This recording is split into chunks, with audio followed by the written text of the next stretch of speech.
देखिए हर खबर यहीं पर, सब्सक्राइब कीजिए TV9 भारतवर्ष।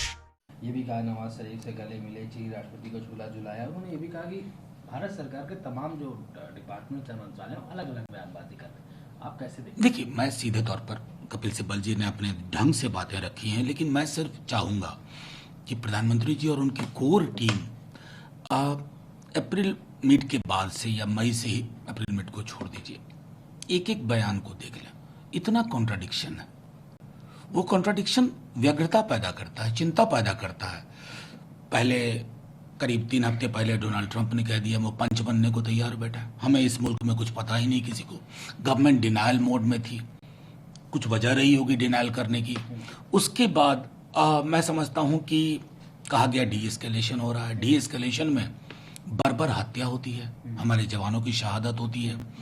फिर प्रधानमंत्री जी ने ऑल पार्टी मीट में कहा कि कहीं इंट्रूजन नहीं हुआ, कोई नहीं आया। फिर कहाँ इनकी मौत हुई।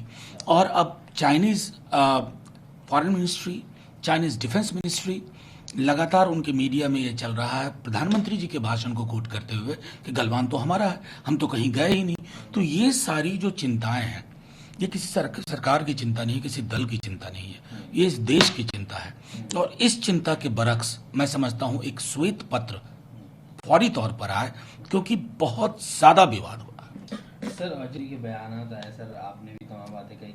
राहुल गांधी उनको बोल रहे हैं कि वो नरेंद्र मोदी नहीं, सरेंडर मोदी हैं।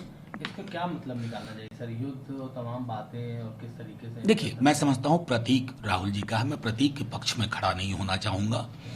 मेरे देश के प्रधानमंत्री हैं, लेकिन सवाल बहुत वाजिब है और सवाल इतने गंभीर है। मान लीजिए कि राहुल जी ने एक प्रतीक का सहारा लेके ये कहा, लेकिन दिक्कत क्या है कि अभी भी हम अंधेरे में हैं। हमने हमारे जवानों की शहादत कुछ सवाल छोड़ के गई थी। हम बस पुष्पांजलि कर दें, फूल माल्यार्पण कर दें और इतिश्री हो गई? नहीं, कहीं ना कहीं कई सारे ऐसे विषय हैं चाइना के बरक्स जो हमें संदेह के घेरे में रखते हैं। हमारी डिप्लोमेसी क्यों ट्रायल बैलून डिप्लोमेसी टाइप चल रही है? आज भी डोनाल्ड ट्रंप का जो बयान आ रहा है वो कुछ और इंगित कर रहा है। तो मेरा मानना है कि कभी कभी विपक्ष की ओर से अगर इस तरह की जुबान बोली जाए तो उसके अंदर के निहितार्थ को समझा जाए। और मैंने एक स्लोगन जो 62 में बहुत पॉपुलर था, आज हम में से कोई उस तरह का स्लोगन नहीं लगा पाएगा।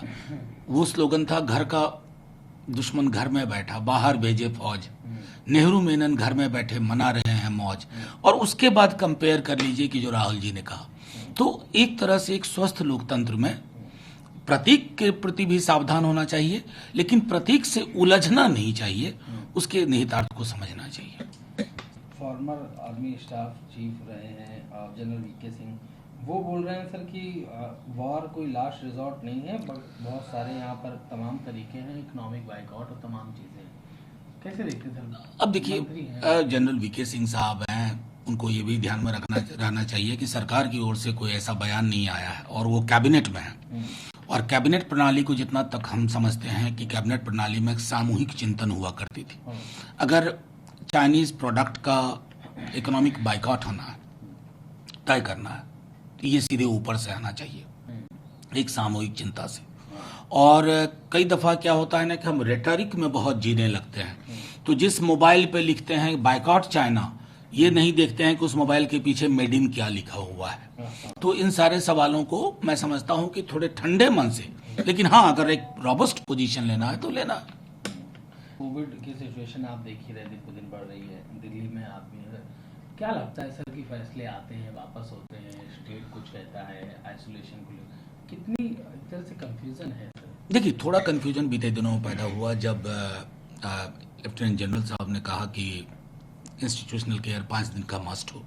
तब जबकि हम जानते हैं कि कैपेसिटी बिल्कुल नहीं है, केसेस बहुत तेजी से बढ़ रहे हैं। तो जहां क्वारंटाइन, होम क्वारंटाइन पॉसिबल हो, वहाँ इंस्टीट्यूशनल क्वारंटाइन आप उन्हीं के लिए रखिए जिनके पास दूसरा कोई विकल्प नहीं है। और मैं समझता हूं कि दिल्ली के केसेस जिस तेजी से बढ़ रहे हैं, हमें अपने हेल्थ इंफ्रास्ट्रक्चर को टोन अप करना होगा। और विदाउट फेल, जैसे कुछ निर्णय लिए गए आनंद विहार टर्मिनल को, ट्रेन को लेकर के, मुझको नहीं लगता कि इतनी ऑक्यूपेंसी उसमें हो पाई है। हवाला दिया जा रहा, बहुत गर्मी है। तो क्या इस तरह की चीजें पहले नहीं सोची जाती हैं? मतलब पूरी पॉलिसी थोड़ी प्रोएक्टिव अब होनी होगी। रिएक्टिव पॉलिसी इंटरवेंशन से, रिएक्टिव इंटरवेंशन से बात नहीं बनेगी।